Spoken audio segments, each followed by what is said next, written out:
سید عالم صلی اللہ تعالی علیہ وسلم کی بارگاہ میں ایک صاحب حاضر ہوئے. یہ بخاری شریف سے میں حدیث پیش کر رہا ہوں. انہوں نے آ کے پوچھا یا رسول اللہ صلی اللہ علیہ وسلم قیامت کب آئے گی؟ قیامت کا سوال تھا، قیامت کب آئے گی؟ تو حضور اکرم صلی اللہ تعالی علیہ وسلم نے جواب ارشاد فرمایا اذا ضیعت الامانۃ فانتظر الساعہ، جب امانت ضائع ہو جائے گی، امانت میں خیانت کریں گے لوگ تو تب قیامت آ جائے گی، پھر انتظار کرو کہ اب قیامت آنے والی ہے. قال، اس پوچھنے والے صاحب نے پوچھا کیف اضاعتها، یا رسول اللہ صلی اللہ علیہ وسلم امانت کیسے ضائع ہو گئی؟ تو حضور نے فرمایا اذا وسد الامر الى غیر اہلہ فانتظر الساعۃ، جب نااہل کو سرکاری عہدہ دیا جائے گا تو پھر انتظار کرو قیامت کا. یہ کسی مولانا صاحب کا تجزیہ نہیں ہے، یہ کائنات کی سب سے زیادہ تعلیم یافتہ ہستی کا فرمان ہے. سبحان اللہ. اب سبحان اللہ کہنا تو بنتا ہے نا. جب میں نے کہا کہ پوری کائنات کی سب سے زیادہ تعلیم یافتہ ہستی ہے، تو میرے آقا سے زیادہ کوئی پڑھا لکھا ہے؟ بولیے. تو حضور فرما رہے ہیں. علامہ عینی اس حدیث کی شرح میں فرماتے ہیں کہ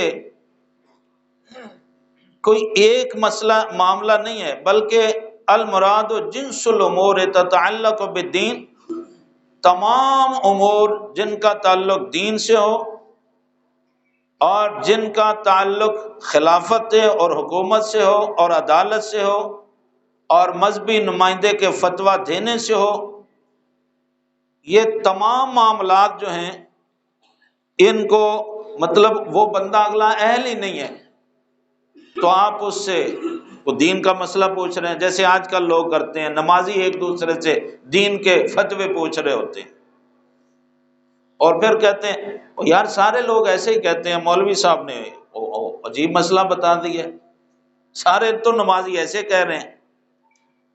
بھائی نمازی ہیں یا مفتی ہیں؟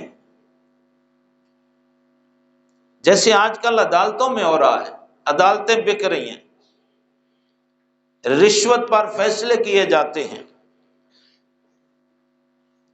اور فرمایا کہ انما یکون اذا غلب الجہل، امانت کب ضائع ہوتی ہے؟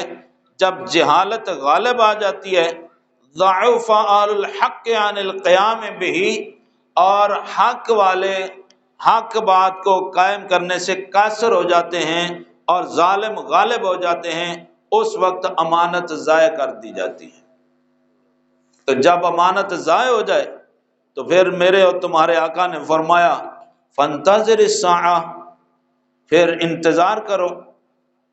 اور اس میں جن لوگوں کو ہم ووٹ دے کر اپنا پھر نمائندہ مقرر کرتے ہیں، جہاں وہ جاتے ہیں پھر وہاں چائے پانی کے بغیر سرکاری دفتر میں بھی کام نہیں ہوتا. آج کل اس کا بڑا پیارا سا نام رکھا ہوا ہے، ہمیں بھی کوئی چائے پانی دو نا بھائی. بھائی جس سیٹ پہ آپ بیٹھے ہوئے ہیں گورنمنٹ آپ کو ماہانہ تنخواہ دیتی ہے، وہ کیا ہے؟ کس کے معاملے میں، کس کے معاوضے میں، کس لیے گورنمنٹ نے آپ کو یہاں بٹھایا ہوا ہے؟ ہر دفتر میں جانے والے سے اشارے کنائے میں اور آگے بندے رکھے ہوتے ہیں جو گائیڈ کرتے ہیں کہ صاحب سے مسافہ کرو بھائی، ہاتھ میں لاؤ. تو جیسے وہ نوائے وقت میں ایک دن اخبار میں یہ حالات کا تجزیہ کیا گیا کہ کارٹون دیا ہوا تھا، صاحب چمٹے کے ساتھ پیسے لے کر جیب میں ڈال رہے ہیں اور کہہ رہے ہیں کہ ہم نے رشوت کے پیسے کو کبھی ہاتھ نہیں لگایا. اوکے میں آگ جلانے والا رکھنے والا چمٹا ہوتا ہے، یہ گھروں میں خواتین روٹیاں پکاتی ہیں، تو چمٹے سے پکڑ کر سائڈ والی جیب میں پیسے ڈال رہے ہیں اور نیچے لکھا ہوا ہے کہ ہم نے کبھی رشوت کے پیسے کو ہاتھ نہیں لگایا۔ تو آج کل یہی کچھ چل رہا ہے۔